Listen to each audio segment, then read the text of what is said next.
Starting with some very large zucchinis, weigh about 10 pounds a piece, at least.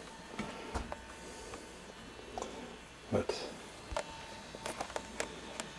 it makes about 10 quarts of relish. Once everything is diced, you have 2 containers filled. Then you're going to take your blender, fill it up with a combination from the 2 bowls of diced, then add enough water just to come up to the top. Then you run your blender, and we're going to do it on here, it's too noisy, until everything is completely pulverized and you have very small chunks. And then you're going to pour this liquid and this mess or mush into a sieve and press out as much water as you can with your fingers. When you have your relish ran through the blender, then you pour it into a sieve and the water runs out. Shake it around a little and then press with your fingers and get as much water out as you can.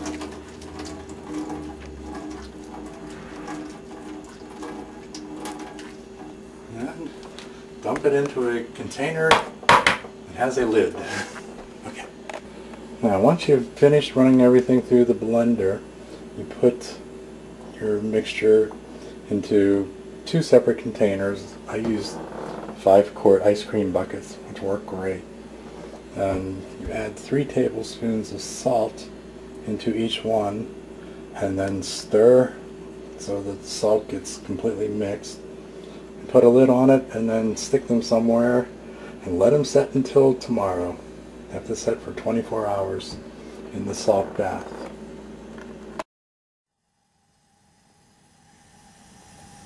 The relish is soaked in a salt bath. We're ready to get started. And here we got the jars on boiling. And bring that pot to a boil, which will take a while because this is a very large pot. Have my lids ready. Have all my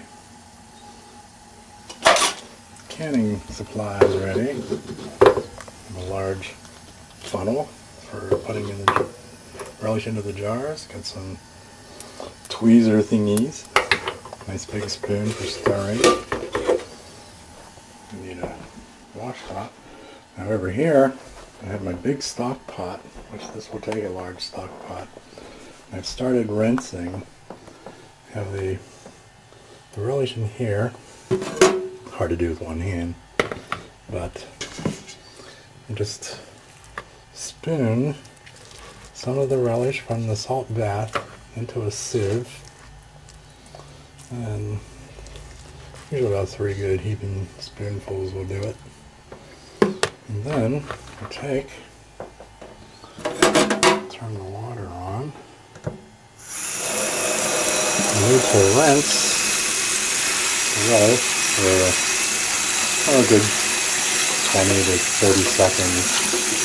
Move it around so you don't get all that salt off, because you don't want salt in your sweet relish.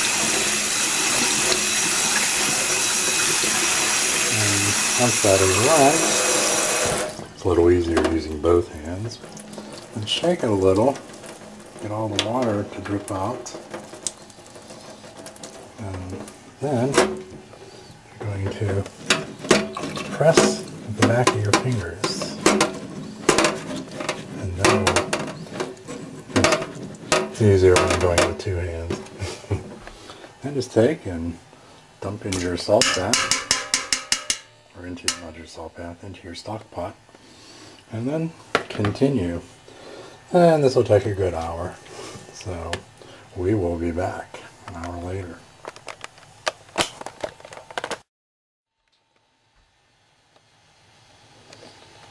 Alright, now we've got everything rinsed and the whole mixture is in the stock pot. On this doesn't look like much, but it is a lot. Then we have our ingredients that we're going to add to the stock pot. We'll be using 3 cups of sugar, 2 cups of vinegar, 2 teaspoons each of mustard seed and celery seed, and 3/4 of a teaspoon of turmeric, which will take your relish back to a nice green color. You can add all these before you get it to the fire or onto the stove top, because once you get to that point you can never stop stirring. So you have to have everything ready, which I still need to get a towel out because the jars are hot. And we're starting to steam over here. So once it comes to a boil, you can turn the heat off and put the lid on, and that'll keep it nice and hot. And then just wait until you get all this going. Once you bring this to a boil, it must boil for 5 to 10 minutes. And I usually like to do it for 10 minutes, and I set a timer. And when we get to that point, we'll be back on the camera.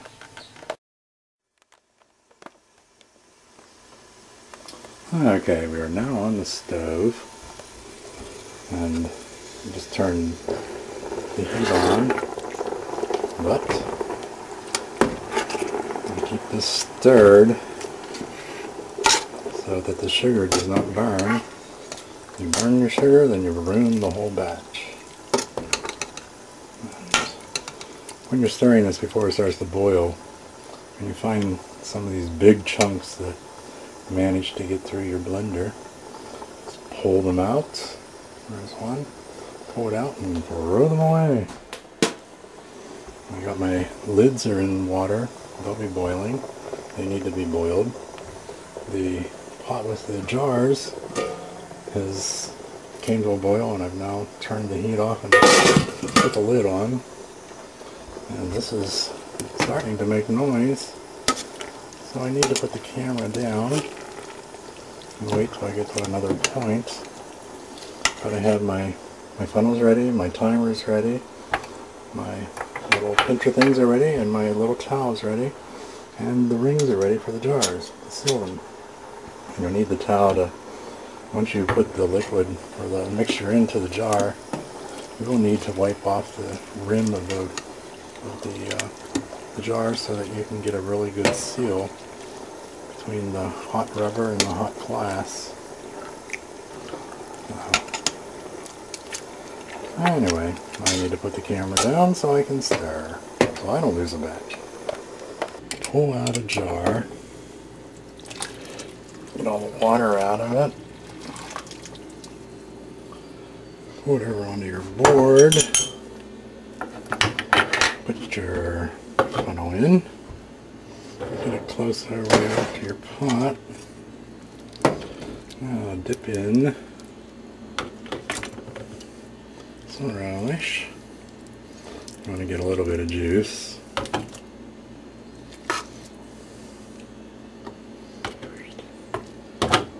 You want to fill it about up to almost to the top.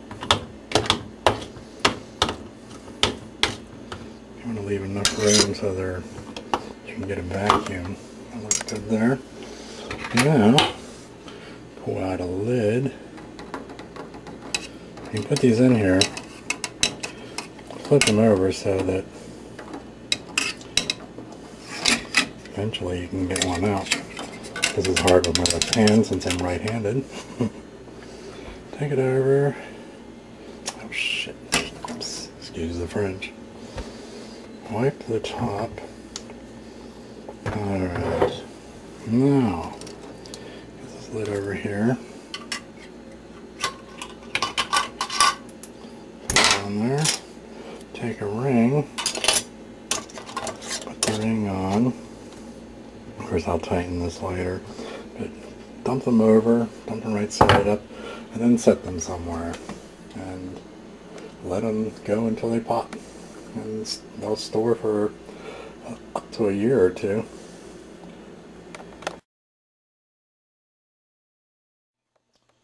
Okay, we have finished.